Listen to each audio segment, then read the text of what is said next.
اگر کوئی ایک صورت ہے جو کہ ایک مسلمان کی فاؤنڈیشن اس کی لائف کے لیے سب سے امپورٹنٹ ہے تو وہ یہ صورت ہے. ہر طرح کا لا، ہر طرح کی کمانڈ اور ہر طرح کا امتحان سب موجود ہیں اس میں. یہ ایسا ہے کہ جیسے اللہ تعالیٰ نے ایک روڈ میپ زندگی گزارنے کا انسان کو، ایک بلیور کو دیا. I'm talking about سورہ البقرہ. بقرہ کے معنی ہیں گائے کے. یہ مدنی صورت ہے اور اس کا یہ قرآن کی دوسری صورت ہے اور اس کا جو ریولیشن آرڈر ہے وہ ہے 87. تو اس میں ہم یہ 3 پاروں تک جاتی ہے تقریباً، 3 سے تھوڑا کم. ہم اس کے وہ ان ٹاپکس کی بات کریں گے، ان تھیمز کی ہم سب کی بات کریں گے. ہم ان تھیمز کی بات کرتے ہیں جو کہ پہلے جز الف لام میم میں آئے ہیں. اللہ تعالیٰ نے 3 طرح کے لوگوں کا ذکر کیا اور ان کی کچھ نشانیاں بتائی. اللہ تعالیٰ نے مؤمنین کا ذکر کیا، اللہ تعالیٰ نے منافقین کا ذکر کیا اور کافرین کا کیا. اور یہ بتایا جو مومنین ہیں وہ اندیکھے پہ ایمان رکھتے ہیں، نماز قائم کرتے ہیں، اپنے اللہ کی راہ میں خرچ کرتے ہیں اور اللہ تعالیٰ کی کتابوں پر وہ ایمان رکھتے ہیں اور آخرت پہ، قیامت والے دن پہ وہ یقین رکھتے ہیں. پھر منافقین کا بتایا.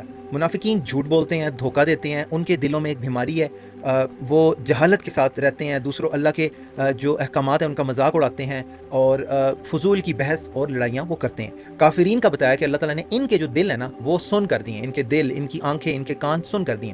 پھر اس میں اللہ تعالیٰ نے ذکر کیا قرآن کے معجزات کا، حروف مقطعات جو کہ اس صورت کے شروع میں اور کچھ اور صورتوں کے شروع میں بھی آتے ہیں. حروف مقطعات کا ذکر ہے. حروف مقطعات جو ہیں وہ بھی قرآن کا ایک معجزہ ہے اور اس کے معنی صرف اللہ کو پتہ ہیں. اور ایک اور معجزہ یہ ہے اس میں کہ اللہ تعالیٰ نے چیلنج کیا انسانوں کو اور جنات کو کہ کوئی قرآن جیسی ایک صورت نہیں تو ایک آیت آپ لا کے آپ بنا کے دکھا دیں، تو وہ ایک لفظ بھی نہ لا سکے ویسا. پھر اس میں ذکر آتا ہے آدم علیہ السلام کا اور ابلیس کا، کہ اللہ تعالیٰ نے آدم علیہ السلام کو خلیفہ بنایا اور فرشتوں نے اللہ تعالیٰ کو کہا کہ انسان جو ہیں وہ فساد کریں گے. تو اللہ تعالیٰ نے کہا کہ اللہ تعالیٰ جانتا ہے اور جو فرشتوں کا جو علم ہے وہ لمیٹڈ ہے. اور پھر ان سے فرشتوں سے کہا گیا کہ وہ سجدہ کریں آدم علیہ السلام کو، اور شیطان نے جو وہ انکار کر دیا. اور پھر یہ ہوا کہ شیطان نے آدم علیہ السلام کو بہکایا جنت میں اور حضرت حوا علیہ السلام کو، اور وہ پھر وہاں سے نکالے گئے اور دنیا میں بھیجے گئے. پھر بنی اسرائیل کا ذکر ہے کہ اللہ تعالیٰ نے بے شمار نعمتیں انہیں دی تھیں، ان کو نجات دی فرعون سے، من و سلوہ جو کہ ایک کھانا آسمان سے ان کے لیے اترتا تھا، ان کے لیے کنویں تھے پانی کے، لیکن وہ ناشکری کرتے تھے اللہ تعالیٰ کی. پھر اللہ تعالیٰ کا عذاب آیا ان پہ. اللہ تعالیٰ نے انہیں منع کیا تھا کہ ہفتے والے دن جو ہے وہ آپ نے شکار نہیں کرنا، لیکن انہوں نے نہیں مانی اور اللہ تعالیٰ کا عذاب آیا اور وہ بندر بنا دیے گئے. پھر اس میں وہ ذکر ہے جس صورت پہ، اس صورت کا نام ہے گائے کا ذکر ہے. وہ یوں ہوا تھا کہ ایک بندہ تھا جس کا قتل ہو گیا تھا، تو لوگوں کو پتہ نہیں چل رہا تھا کہ اس کا قاتل کون ہے. تو انہوں نے موسیٰ علیہ السلام سے کہا کہ اللہ تعالیٰ سے ہم کلام ہوئیں اور پوچھیں کہ اس کا قتل کس نے کیا. تو اللہ تعالیٰ نے ان کو بتایا کہ ایک گائے ذبح کرو اور اس کا گوشت جو ہے گائے کا وہ اس مردار کو، اس مردے کو لگاؤ، وہ خود آپ کو بتا دے گا اس کو کس نے قتل کیا. لیکن انہوں نے سوال پوچھنا شروع کر دیے کہ ہم وہ کس طرح کی ہونی چاہیے، اس کی حالت کیا ہونی چاہیے، اس کا رنگ کیا ہونا چاہیے. تو انہوں نے اپنے لیے خود یہ سوالات پوچھ کے مشکلات بنا لی، لیکن آخرکار ان کو وہ گائے مل گئی اور پھر ان کو پتہ چلا کہ اس کا قاتل کون تھا. اور پھر اس میں ذکر آتا ہے ہاروت اور ماروت جو کہ 2 فرشتے ہیں، اور اللہ تعالیٰ نے ان کو بھیجا تھا لوگوں کو ٹیسٹ کرنے کے لیے. اور لوگ کیا کر رہے تھے، لوگ مختلف طریقے ڈھونڈ رہے تھے آپس میں میاں بیوی کے درمیان لڑائی کروانے کے. تو اللہ تعالیٰ نے یہاں پہ بتایا کہ جو جادو ہے نا اس سے آپ سپریشن تو کر سکتے ہیں، وہ تو ہو جائے گی، لیکن کوئی کسی کو نقصان نہیں پہنچا سکتا اللہ تعالیٰ کی مرضی کے بغیر. پھر جو آخری تھیم ہم نے اس الف لام میم والے پارے سے لیا وہ ہے ابراہیم علیہ السلام کی سٹوری، کہ انہوں نے جو ہے کعبہ بنایا، اس کی تعمیر کی اپنے بیٹے اسماعیل علیہ السلام کے ساتھ مل کے، اور پھر اللہ تعالیٰ سے قبولیت کی اور مغفرت کی دعا کی. دوسرے پارٹ میں جو سیقول میں جو اس کے ٹاپکس آتے ہیں وہ ہے جو تحویل قبلہ جو تبدیل ہو گیا تھا. تو تقریباً 16-17 مہینے بعد ہجرت کے مدینہ میں ہم جو ہے وہ ایک دن نماز پڑھ رہے تھے مسجد میں جو بیت المقدس تھا، پرانا قبلہ اس کی طرف منہ کر کے. تو اس کے بعد یہ ہوا کہ ایک دن ہم نے عصر کی نماز پڑھی مکہ کی طرف، کعبہ کی طرف منہ کر کے. تو ایک صحابی ساتھ تھے تو انہوں نے بھی پڑھی. تو اس کے بعد کیا ہوا کہ جب ان صحابی نے لوگوں کو نماز پڑھتے دیکھا اس مسجد میں، تو انہوں نے یہ کہا کہ میں اللہ کو گواہ بنا کر یہ کہتا ہوں کہ میں نے حضرت کے ساتھ نماز پڑھی ہے ادھر مکہ کی طرف منہ کر کے.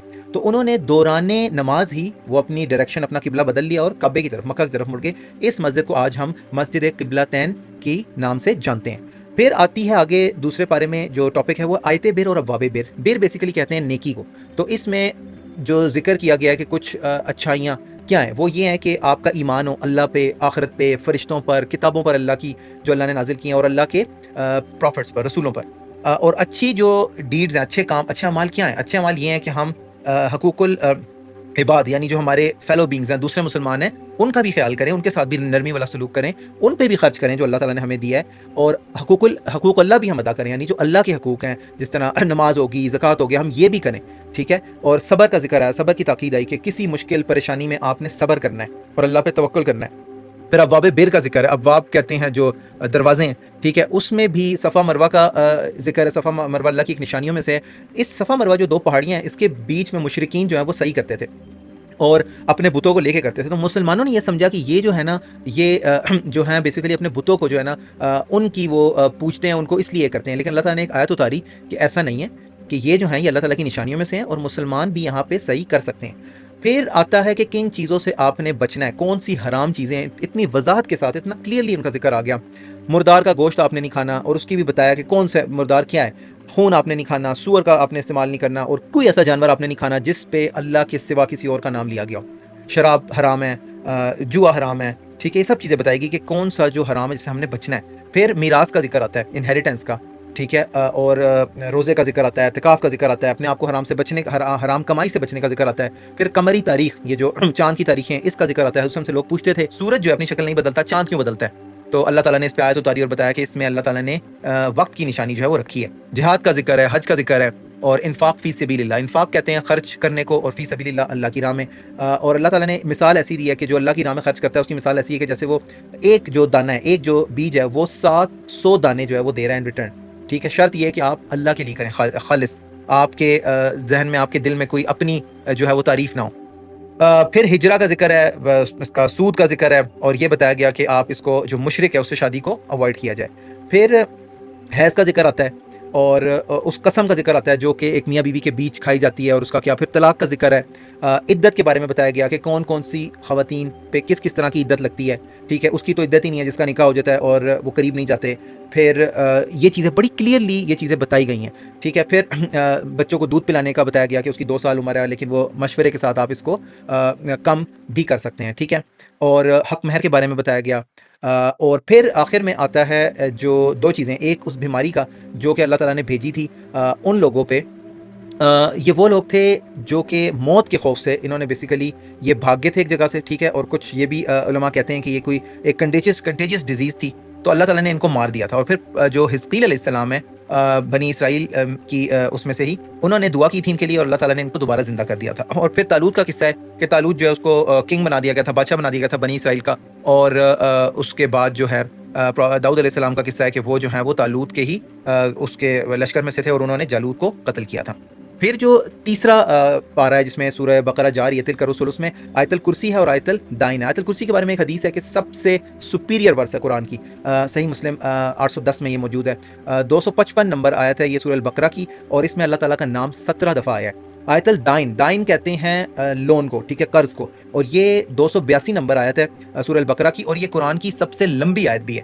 ٹھیک ہے، اور اس میں بیسیکلی وہ بتایا گیا ہے کہ آپ قرضہ لے رہے ہو یا دے رہے ہو، کن چیزوں کا خیال رکھنا ہے. آپ نے ایک گواہ بنا لینا ہے، اپنی وہ جو رقم ہے وہ لکھنی ہے، اور اس کا وقت اور اس کی جو تاریخ ہے وہ لکھنی ہے. یعنی آج کے دور میں آپ کہہ سکتے ہیں جیسے انوائسز ہے. اور پھر اس میں کچھ ٹریڈنگ، تجارت کے حوالے سے کچھ گائیڈنس بھی دی گئی ہے. پھر پروفٹ ابراہیم علیہ السلام اور عزیر علیہ السلام کا اس میں وہ بڑا قصہ ہے. ابراہیم علیہ السلام کا تو وہ بہت ہی انٹرسٹنگ قصہ ہے کہ ان کی جو بحث ہوتی ہے نمرود کے ساتھ، اور نمرود کہتا ہے کہ زندگی اور موت تو میں بھی دے سکتا ہوں. تو ابراہیم علیہ السلام نے ان کو جواب دیا کہ میرا جو رب ہے وہ بیسیکلی سورج کو نکالتا ہے مشرق سے، تو تم اس کو مغرب سے نکال کے دکھاؤ. تو اس پہ نمرود جو ہے وہ لاجواب ہو گیا. اور عزیر علیہ السلام کا جو قصہ ہے وہ یہ کہ دوبارہ زندہ ہوئے 100 سال بعد. ٹھیک ہے، اور صدقہ اور انٹرسٹ کے بارے میں، صدقہ اور سود کے بارے میں بتایا کہ صدقہ دیکھنے میں تو ایسا لگتا ہے کہ آپ کا مال اس سے کم ہو جائے گا، لیکن اللہ تعالیٰ کہتے ہیں کہ اس کا مال بڑھے گا، میں اس کا مال بڑھاؤں گا جو صدقہ دے گا. اور جو سود لے گا، دیکھنے میں تو ایسا لگتا ہے کہ سود سے جو ہے نا آپ کا مال بڑھ رہا ہے، آپ ایکسٹرا لے رہے ہیں، لیکن اللہ تعالیٰ نے کہا کہ سود کو میں مٹا دوں گا. اور پھر آخری 2 آیتیں ہیں سورہ البقرہ کی جو ہم اکثر سنتے ہیں اس کی اہمیت. یہ حدیث میں آتا ہے، اس نے فرمایا کہ جو بندہ رات کو سونے سے پہلے یہ 2 آیتیں پڑھ لے